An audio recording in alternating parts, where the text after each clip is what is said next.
Hello, this is wmpyr here with a martial arts discussion.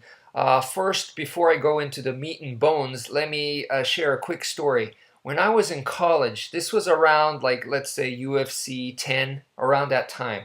Okay, I had a friend who was really into grappling. He was very inspired by Hoist Gracie, and he just would can talk endless hours about the Gracies and Brazilian Jiu-Jitsu and grappling and stuff like that. So we trained grappling together. He was all for it. And I remember asking the guy, I said to him, okay, let's say 5 years from now, like, okay, the sport is evolving big time. And let's say 5 years from now, it keeps evolving the way it is, and it gets to the point where basically grappling becomes totally outdated. If you go in and you're a grappler, you're just going to get beat, all right? Would you still train in grappling? And this guy, I remember, he was well-respected martial artist among the college martial arts community that we had there. And he said, yes, I would still train in grappling. So just something for you guys to think about, okay? Anyway, I just saw an interview with Penn and Teller, and I thought it was very fascinating. So one of the things they were talking about was about magic.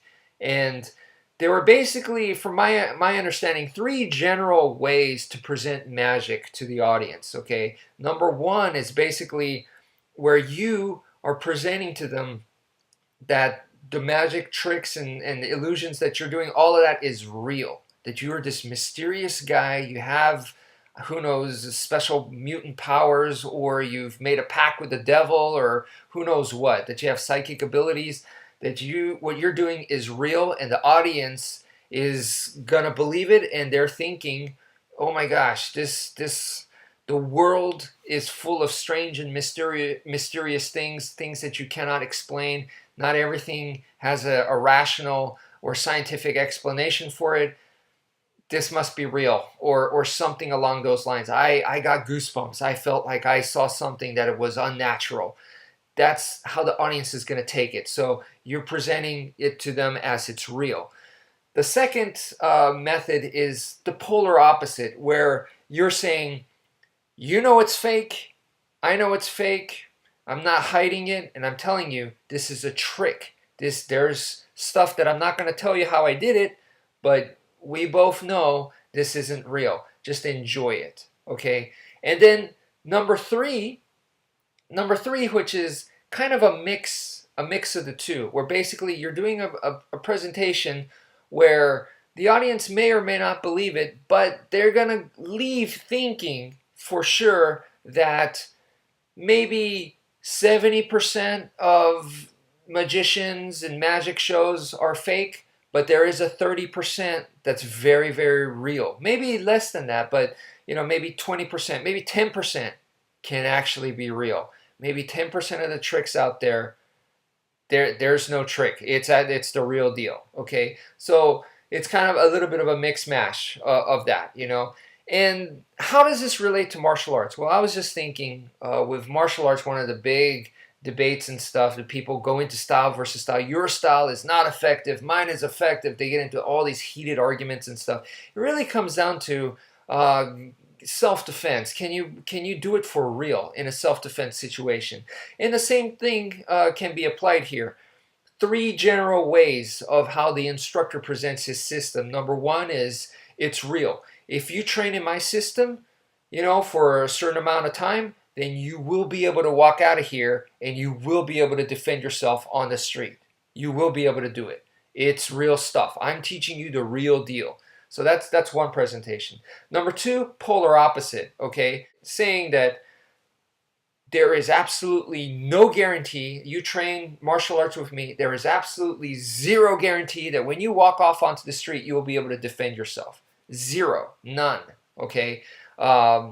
And then number three is kind of the mix mash, where it's saying, I know it's fake, you know it's fake, what we're doing here is a demonstration, that's it. But if it were a real life situation, I would be able to defend myself on the street. You come to the dojo, we practice, we know that that's training. That's not real life. That's not a street fight. It's practice, it's training, it's different. However, if I was in a real life situation, I would be able to defend myself. So, once again, different three general ways of thinking based off of the Penn and Teller show right there. So anyway, I want to make it clear for my audience that I want to put myself, and I believe that I am in the second category, which I am saying martial arts has absolutely no guarantee. It doesn't owe you anything whatsoever. There is zero guarantee that you will be able to defend yourself. You could train 20, 30, 40 years and still get wiped, completely destroyed on the street. Okay, so that's what I want to say. Now, to me, that also goes back to the Penn and Teller story of what they were talking about with, look, it's fake, I know it's fake, this is fake, can you still be entertained by it? And the answer is yes. Even if you know the magic show is completely fake, can you still be entertained? Can you still have a good time? Can you still make something productive out of it? I believe absolutely yes. Just like a Hollywood movie. We all love Hollywood movies. We all love movies. We rent them, we collect them, we watch them, and it's fake, but you're still entertained. Who knows? You might get inspired to go work out. You might get inspired to treat your girlfriend nicely. You might become inspired to go do something with your life and do something productive. Who knows? But we know it's fake, but it can still be very, very good. So with the martial arts training, I kind of feel the same way.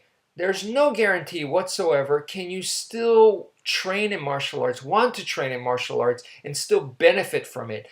My answer is yes, absolutely, absolutely. So that's the category that I fall into. I don't want to be where I am presenting a package saying, learn this stuff, you'll be able to defend yourself on the street. No, I no guarantees at all.